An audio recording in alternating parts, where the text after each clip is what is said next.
Live and we're live. Welcome to another episode of the State of Emergency podcast, coming at you live from the CZ. And yeah, so it's been a while since we've done one of these podcasts, man. And well, now in the Czech Republic, it's getting ready for summertime. Weather's great, and you know what? I thought I would just hop on to the hop on to Streamyard here and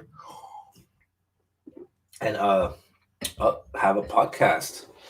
Yeah, I know that I've always said that I wanted to um, make a regular schedule, and yeah, so I just wanted to say, you know, I, the how we got the name State of Emergency. The State of Emergency podcast came about with an idea when we were stuck in quarantine, when everything was locked down, uh, when you couldn't even, everything was closed. The difference between what was essential, what was non-essential in the Czech Republic, and so I decided to create this podcast, and I haven't been really updating and making podcasts, and it takes a while to get kind of into podcast mode. And yeah, and so yeah, what's been going on in the Czech Republic is we're heading into the summer. Um, Things are starting to open up uh, freely. You can you can go about to restaurants. You can go inside restaurants. Festivals are starting to open up. That you can go out and uh, enjoy yourself in the nice summer heat. We've been having consistent weather so far, and yeah, I wanted to kind of update what it's like at the moment. Um, yeah, it's been a kind of dark times in the Czech Republic as far as um, how you could travel. 2 months ago, 2 or 3 months ago, there was a severe lockdown where you couldn't even travel between the different regions within the Czech Republic, and if you were, and they would have like so-called random stops and check your paperwork and ask you why you were traveling to different regions and so on, and yeah, and so then you had to fill out paperwork and you had to have different types of forms, and you would have to check like a sushi menu of of a reason why you were able to travel in between the regions. And it was getting kind of ridiculous, so it was like kind of isolating you in the region, and you couldn't even travel to different parts of the Czech Republic, and let alone traveling abroad. That was out of the question. uh you would have to really have certain documents to allow you to get out of the country, and you were kind of locked down and stuck excuse me, in your region, kind of, and people were traveling here and there. And of course, yeah, you can't completely stop travel, but it was pretty dark. It was pretty dark at the time, and we got out of that, and we started transitioning that you're able to travel between different regions. And then we're about now where we can travel freely without these random stops and random checks, and you can drive and go anywhere. And yeah, and now you can go to you wouldn't believe it, right? You wouldn't think that haircut is really important, but I think once that you were able to uh be able to get a haircut, I mean, those places were overbooked with people wanting to get haircuts. And I think people became uh back to their normal type of selves again, making sure that you're looking fresh, and you're looking clean, and it was yeah. So now it's lightening up. You can see the light at the end of the tunnel. People are able to enjoy themselves again, and it's great. I mean, I think it's a good thing. Unfortunately, what you're seeing, kind of the drawback of being locked down, is that you when you look at a place like the Czech Republic, right? When a lot of people, I mean, I don't know the numbers offhand, but it was there was, I think, like 1 million 1 million tourists were coming in and out of Prague airport. It was Prague is a very popular European destination for tourists. So you have an economy that's kind of based on tourism, uh, to fill out clubs, pubs, restaurants, museums, attractions, shows. That was based on a touristic economy. Pub crawls, for example, tour guides, um, tours of different types of monuments and castles. And when you don't have that type of tourism coming in daily, your business starts to drop immediately, and there's not enough people to fill that space. Especially if you're trying to sell, if you're trying to sell souvenirs, for example, or you need that you need that tourism. You need tourists to fill excuse me, that void. And when you don't have that, your business suffers. And being locked down for close to 2 years, the business kind of suffered, and you see a lot of business that just shut down and weren't able to rise up and come back again after the openings, the progressive openings of businesses. It was just the businesses were closed for um, way too long, and they weren't able to sufficiently get that money back into their business to be able to open up, for the public. So a lot of places folded and closed down. And what is surprising is that, I would say in 2019, maybe 2018, 19, you saw this boom of barbershops, and it was very popular to go to the barbershop. It was part of the theatrics of it. You get a whiskey, and you get a massage, you get a shave, and unfortunately, some of those some of those businesses shut down because, again, those are based heavily on personal clients and building your client list. And when you don't have those people coming in, you're not getting any revenue. So they had to shut down, and unfortunately, that boom uh, went away. So there, some survived. Some were able to survive based on popularity. So they were able to uh, maintain themselves with whatever income or whatever revenue that they got before the lockdowns, and they were able to manage themselves to kind of navigate their way through the lockdown and make enough revenue to stay afloat. So some of the bigger ones, they were able to survive and eat through different ways and things like that. So it wasn't all doom and gloom throughout the lockdowns, but it was enough to kind of really kind of put a big shock on the way people conducted businesses. But it also, what was great about the lockdowns is that it kind of allowed people to look at businesses or their way of life to kind of change their directions and think about how you can still make money within the lockdown. So, for example, a lot of people took their businesses online. Uh, People were able to kind of circumnavigate this lockdown by putting their business online, or you know having to do the same job that they would do, for example, if they were to go into the office every day for 5 days a week or whatever it may be.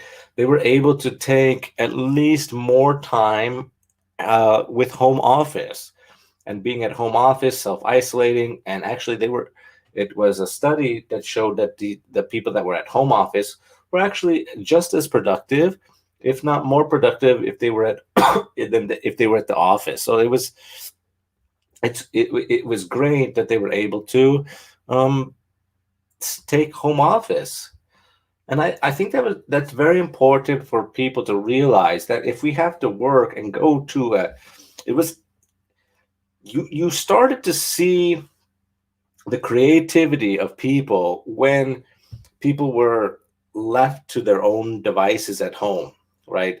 There was lots of memes that came out, lots of videos, lots of content came out of this lockdown, and it was such a great boom of how people were able to make money or make revenue based on something that you're able to build your brand, build your platform, and it's a good way to build yourself.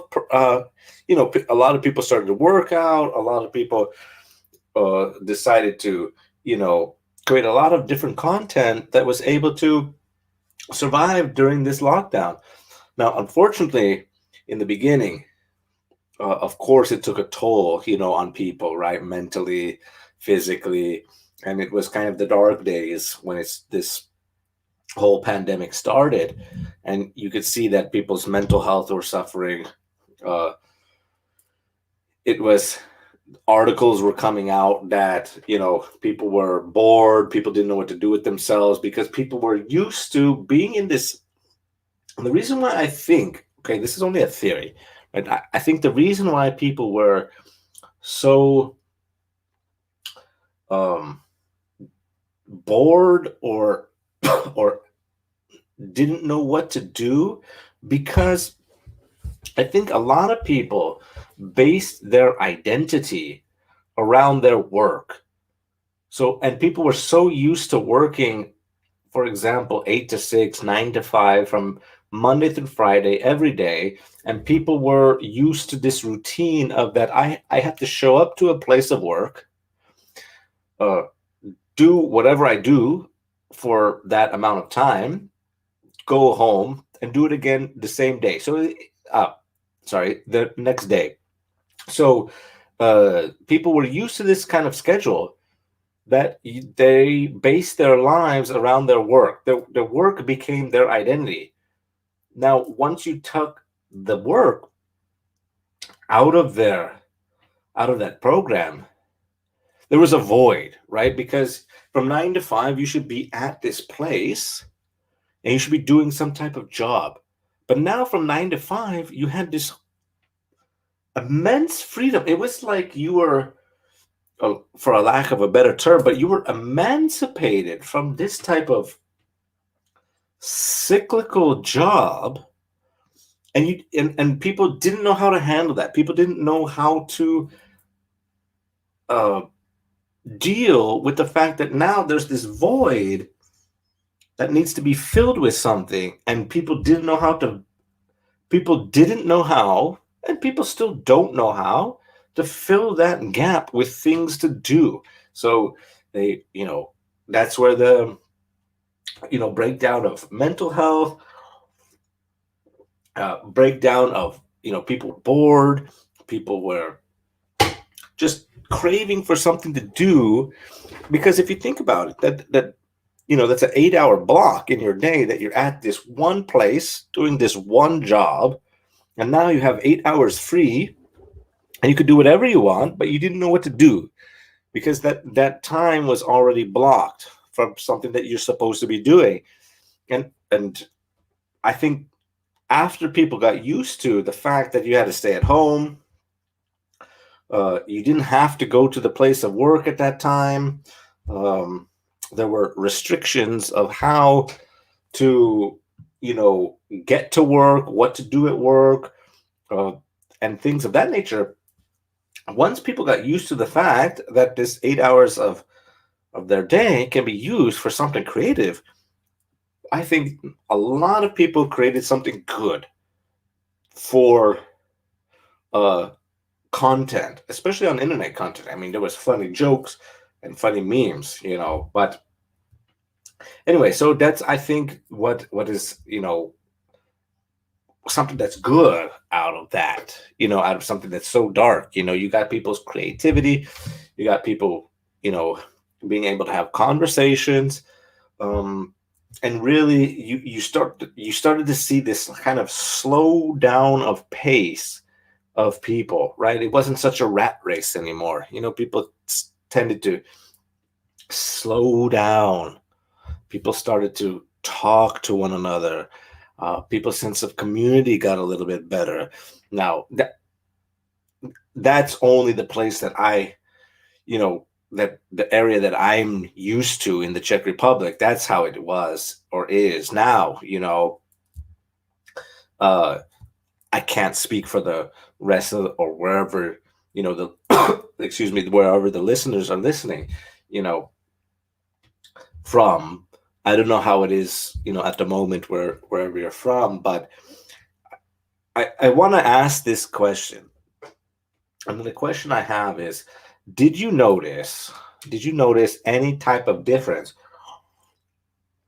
between people's behavior amongst one another? Did you see an increase of hostility? And what I mean by hostility is, I mean not by something violent where you're going to punch each other, but people were getting like frustrated with one another. Or did you see a sense of people kind of coming together and creating something new, something better? Because I think this is a good opportunity because I have to say this: I've never experienced anything like this in my life, where you have to stay at home, can't travel, uh, you have to get certain tests, documents, vaccinations, and so on. I've never experienced anything like this, and I feel like, correction, I think that it's a sign that us as humans, we can live in a different way. We don't have to subscribe to a certain type of lifestyle, or we don't have to identify as a certain type of lifestyle, and we can create something positive for the outcome of the world, right? Because if you look at it, if you look at it as part of like history, for example, we are now living in a time of peace. We've been living in a time of peace for a good 50 or more years. Okay, yes, I understand that we have, skirmishes here, disagreements there, and so on, but we live in a relatively peaceful time. And I think this allowed people to break out of that cycle of having to, get up every morning, do the same routine, go to work, and so on. And I think that it's a great time now to be creative, um, and express yourself. It's a great opportunity for those people also who are struggling with struggling with health issues, to kind of work on your health. Um, those struggling with mental issues, a great way to uh, get over your mental issues. I think this is a great time to kind of come together and work through all these issues and see the similarities in one another and not focus on the differences. I think that's where we are kind of divided, is that we look at the differences in each other, and we don't look at the things that make us similar. And yeah, so I think that we are able to get to a point, or we're getting to a point where we're starting to see the similarities in one another. And once we see the similarities, I think that all these kind of disagreements that we see start to disappear. Because I don't know if you've noticed this, but try this in your life, right? that the more, because what I love about humans, what I love about us, is that we're able to use our voices and talk to one another, right? We might not understand each other because there's different languages in the world, that's for sure. But if you've had, you know, the ability to travel anywhere, and you've been able to stay at these places that you've traveled to long enough, and you start talking to people that live in those places that you travel to, you start to see the similarities that those people that are living in, for example, you travel to a different country, you stay there for a long period of time, you start talking to people who live in that country, you start to tend to notice or figure out that those problems that they go through are the same problems that you go through. Okay, but it might be on a different scale, right? So it might, like, if you come from a bigger city, or they live in a smaller town, for example, and they speak a different language than you, but you tend to figure out that they go through the same things that you do. For example, how to put food on the table. That's number one. What we have to do to survive as humans. We have to figure out where our next meal is going to come from. How we gonna drink, right? We need water, right? Everybody needs water and everybody needs food. So those things are the biggest things that connect all of us, because we need those things to survive. Now, what food we eat depends on lots of things: culture, the available resources, the location geographically where we live, animal distribution where they live, right? Or plant distribution, depending on if you're a vegetarian, if you're a carnivore, excuse me, herbivore, omnivore, whatever it may be. So, we need those things. We also need water, access to fresh water, right? Because unfortunately, our bodies can't handle the amount of salt that's in the oceans. And we also have to secure a location of living. So those are the three, I would say, main things that we have to focus on. And how we do that, you figure out that people have to do that all around the world, whether it may be, right? Whatever country, whatever type of environment, we have to secure those things. And what I'm thinking, or what I hope, is that this pandemic is able to recognize that these are the things that make us similar, and we can create viable solutions to figure out these problems if we really care about them, right? And not just to make a profit. But yeah, that's a whole different podcast. That's a whole different topic, right? Yeah, man. So here's the thing, right? It's getting to be summer at the moment, right? The weather is kind of starting to get more consistent every day. It's not one day sunny, it's not one day raining. It's starting to get really, really consistent, and it's great, man. It's great to be out and about. Get yourself out to the beer gardens, have a couple brews, have a couple beers with your friends, and it's just a great time, right? So it's great at the moment. Lots of events coming up. So yeah, let's see. So basically, what I like is, if you're out and about in the Czech Republic, if you're able to head out, right? So I'm looking at expats.cz, which I highly recommend if you're first starting out. It's a great platform. It's a great platform to look at different things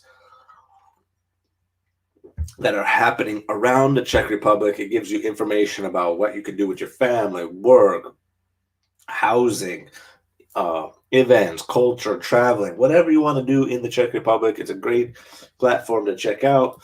Um, One of the big events is there's going to be, let's see, I think let's look at the headlines. June 17th. So in 10 days, there will be a wine festival in Prague. Let's see. So that is, that's going to be, so starting next Thursday. Next Thursday, head out to Prague if you're out and about. Um, check check out some wines that are coming to Prague from the Moravian region. Uh, wines from Znojmo. Yeah, there's some pretty good wines coming from there. Yeah, if you have a chance, get to Znojmo. Znojmo's a good place to relax. It's if you're used to the wine territory, the relaxed atmosphere of you know vineyards and what it's like to be around wineries and things like that. You'll notice that it's a relaxed atmosphere, very beautiful. You'll see the vineyards right from the highway. There's no more small town. They've got great pubs, wines, hotels. Check it out. I recommend trying Znojmo. They have lots of places where you can try different types of wines. So here are, according to expats.cz, three types of wine from the Znojmo district. So the area around Znojmo, they're famous for Sauvignon, Riesling, and Veltliner. And so check out those wines. They're coming to Prague next Thursday. And let's see, for how long does it say? Oh, and it's in Havličkovy Sady in Prague too. So go check it out. Yeah. On June. So it starts at 10 a.m. to 8 p.m. I don't know if it's going to be through the weekend. Check out their Facebook page. You'll get more details from that. But if you're into wine, check that out. Yeah, check that out. You'll see many. If you're a wine lover, please go check that out. So what else is going on? They say, let's see.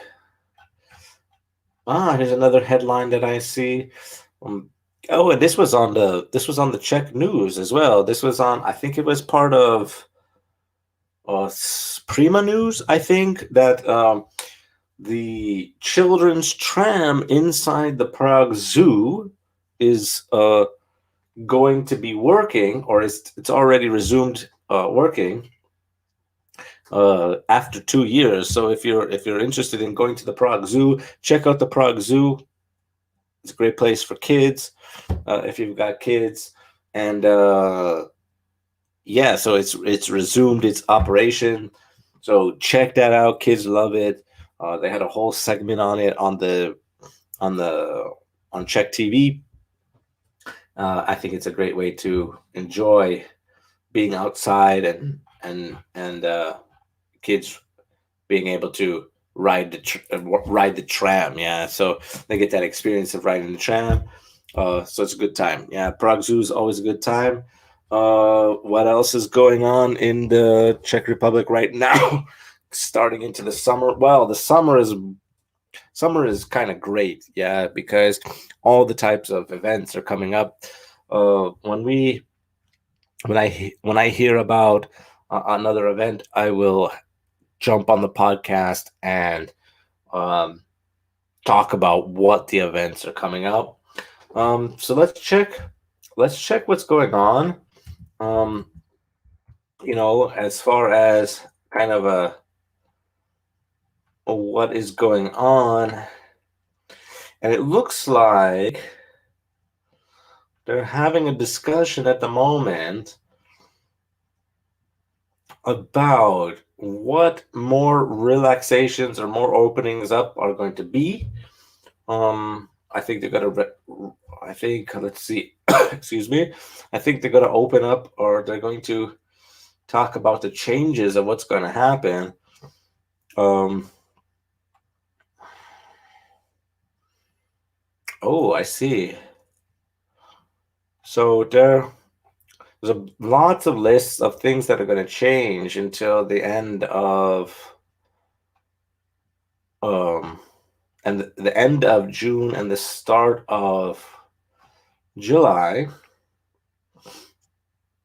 But it's going to be. I'll make a separate podcast for that. Um, but yeah, I think they're discussing right now what some of the relaxation of the measures will be up at the Prague Castle. Yeah. Um, yeah. I mean, there's the the way that the Czech Republic is opening up their, going back to what quote unquote normal life before. They're taking steps and precautions to make sure that we are able to go back to that type of lifestyle. Um, there was a good point, and I wanted to kind of get the opinions of the listeners. Is that somebody told me, I forgot who told me, but I was having a conversation, and they were so adamant about people going to the pubs, meaning that the pubs are, you know, kind of a hot zone of people getting together. And so, for anybody who's listening, is Czech pub culture is great. Um, that's a great place to learn about Czech culture, Czech people, Czech ideas, what people are thinking. It's a good classroom to learn about how people are interacting with one another and what their opinions truly are. Um, and especially in smaller villages. If you're in a place like Prague, mostly it's tourists. There are some Czechs, for example, but you're there to have you're not there because usually when you go to a small town pub, you go for a beer. People come from the work, go for a beer, and then they go home after, and they just get there, either to watch sports or get away from their wives or girlfriends, and then talk about things about their day and so on, and their opinions on things. And on average, they said that that Czech people spend around 2 hours at the pub. So I think the fear of people spending so much time at the pub stemmed from that. And so they don't want people congregating at the pubs. But unfortunately, the culture is built around beer and beer and going out to the pub for a couple of beers to be with your friends, and meet new people and talk and relax and blow off steam after either a hard day's work or a work week. And I think it's an important part of the culture that people are allowed to get to the pub. Go to the pub, have a couple beers, and just go home and relax. Just it's a place to unwind, right? Um, and I think that's one of the main differences between a place like the Czech Republic and a place like the USA, right? In USA, people go out and they want to get hammered really quickly, right? Not all the time. I understand that, and it depends where you live and what you're doing, but people want to drink beer all the time, quickly, fast, and consume it fast. And people usually, when people drink uh, in the US, they go to get with a specific mindset to get drunk. Usually, not all the time, of course.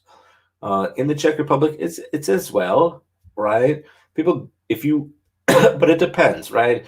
People usually go for drinking, but they're not going with the intent of getting hammered or smashed. They go with the intent to enjoy the time with the people that they're at the table with.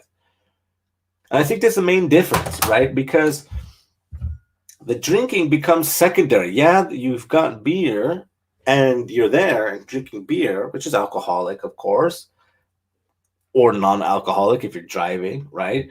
But I think that the intent of going to the pub is to go hang out with your friends and not necessarily getting drunk. Now you can obviously go to a pub and or to a bar and get smashed, hammered out of your mind. Of course, you can do that anywhere. But I think the culture of pubs is not really to get hammered or drunk, but to engage in lively conversation. Uh, if you want to, of course, you don't have to, right? So you could do what you feel like or what you like, and you're not going to get judged for it. You're not going to get, uh, criticized for it. You can do what you want, and nobody's going to say anything. And then you just go home and do what you've done before, right? So it's a very different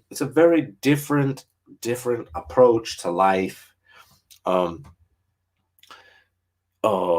in the Czech Republic, it's a very different mindset, and once you get kind of past, you have to, because a lot of stigma comes from that people here are cold and mean, and but those people are everywhere in the world, right? But once you get past that, you realize that people here are just as friendly, just as nice, yeah, and if not nicer than the neighbors that you're used to, right? So now, of course, that depends where you live, of course, and it depends on a lot of factors. But in general, right? Because we have to speak in generalities, because there's always going to be exceptions, of course, but the exceptions cannot be the rule of things. If you decide that there's a, you're going to come at me and say like, yeah, well, I know this guy, he's a, this girl, and she's a jerk, she's a bitch, and all this. Yeah, of course, there's people like that everywhere, right? But you have to, once you get past that and surround yourself with people that you have something in common with, you realize that the people that you're around are really, really friendly and fun to have jokes with. And that's a big part of, and once you find that, that's one of the big reasons to go to the pub with them, right? Or enjoy a beer or a glass of wine, and able to have, you can have conversations with people without having the stigma attached that you have to impress them. You can say your opinion.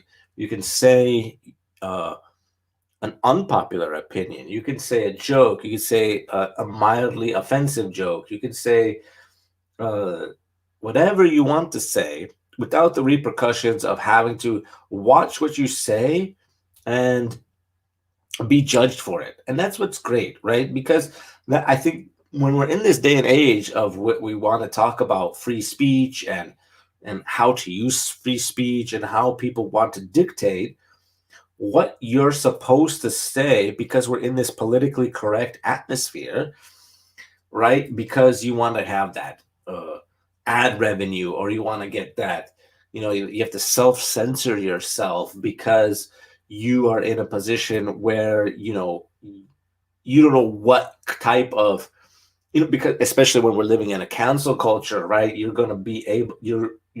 going to self-censor yourself.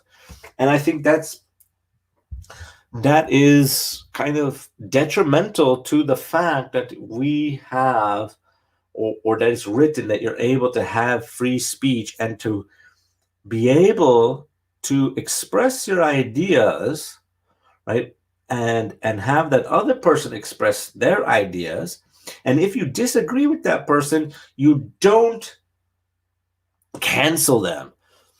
You're going to either agree to disagree, disagree completely, agree with them, and come up with a compromise.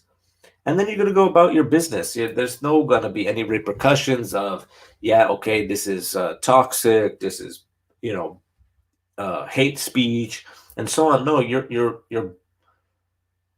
having a discussion or a conversation, and the more you talk, the more you converse, you're going to be able to see people's points of views and be able to refine your arguments. You're going to be able to talk in a way with another person and have a conversation and look at things differently than the way you did before, because you're able to see their point of view and they're able to see your point of view, right? And you're supposed to have a measured, calm experience when we're talking. And if you don't have that, if you base it on like you're going to get triggered, you're going to get microaggressed, or you're going to find something to take offense in, once you start doing that, you're going to lose the sight, or the goal of the conversation is to really see that person's point of view and be able to construct your argument or deconstruct their argument. I mean, that's what's great about being able to talk, right? Being able to talk, you'll be able to communicate and allow yourself to um, decide which information you want to ingest or accept, and some that you're going to reject, right? Because that's the nature of people, right? We're going to reject and accept information that makes sense to us, to you, right? We do that in our daily lives, right? There's some information that you read and you're like, okay, I'll take that, use it, put it in my bank of my memory, and say, yo, that was a gem. I'm going to use it, and next time I'm going to take that and apply that to my next conversation. Then there's other parts of information that you see, you're like, no, I don't agree with that. I'm going to exclude that from my memory and say, look, I don't agree with it. And then I'm going to make an argument in my mind and say the reasons why I don't agree with that point.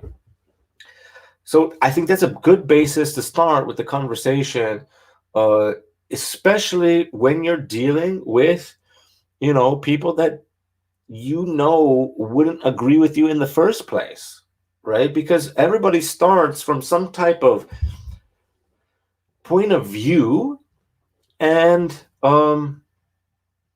you know take certain bits of information and go with it. So not everybody's going to agree with everybody at on everything, right?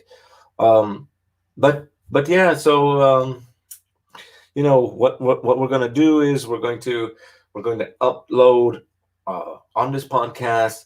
uh if you want to get on the podcast as a guest, if you find yourself agreeing or disagreeing with whatever I'm saying, please hit me up. Hit me up. I would like to have you as a guest on the podcast. We could talk about whatever topic is interesting at the moment, hot topics, anything that you got. Um, More than welcome to share this platform and have conversations. Yeah, this is a great way to talk, discuss. Any people, any expats that want to share their experiences. This is a service for expats in the Czech Republic. If you're an expat in the Czech Republic and you want to talk about your experience in the Czech Republic, please let me know, and we can get you on the podcast. Yeah, because and those of you who want to travel to Prague or to the Czech Republic, please let me know as well. I would like to have you on the podcast. We could talk about different things that you want to know, different information about the Czech Republic, things that are going on, how to get here, where to go, what to do. Yeah. As far as, documents, as far as how to travel within the Czech Republic, how to get the currency, how to get around the basics for your holiday or vacation, please, I would like you on the podcast. We could talk about it. This is a great platform for engaging with anybody. So if you're interested in how to get to the Czech Republic, what to do in the Czech Republic, let me know. And people who are living here, uh, let's exchange stories. Let's exchange stories of how and why, and how that we got to the Czech Republic, why we decided to stay in the Czech Republic, and let's have a conversation. I think this is a great way to get to know each other, and I think it would be a great way to kind of highlight some of the things that are great and some of the things that are bad about living in the Czech Republic. Um, it's a very peaceful country, and it's a very good way to exchange our ideas about what is happening, what has happened, and what is going on in our lives. And yeah, so, I would like to, extend an invitation to anybody who wants to come on the platform and we can have a discussion. It would be great to have a conversation with you all. We are, or I am looking forward to it. Um, yeah, so check us out on State of Emergency Podcast. It's on the YouTube. We are broadcasting live, and I think I want to get on a more regular schedule, maybe Mondays and Wednesdays, depending on it, because it's summer. Um, we'll see how it goes. I want to create a time frame where everybody's maybe at home or online, so people can listen to the podcast. And yeah, so check it out. Yeah, and we will see you in the next episode of the State of Emergency podcast. Um, I'm looking forward to your replies. Uh, check us out on YouTube. I'm going to be creating a Facebook, an Instagram page, which I will probably link in the description below. And if I don't create an Instagram page, I will be working on it in the near future, try to get it linked up, correctly. And yeah, so we'll catch you in the next episode. Peace.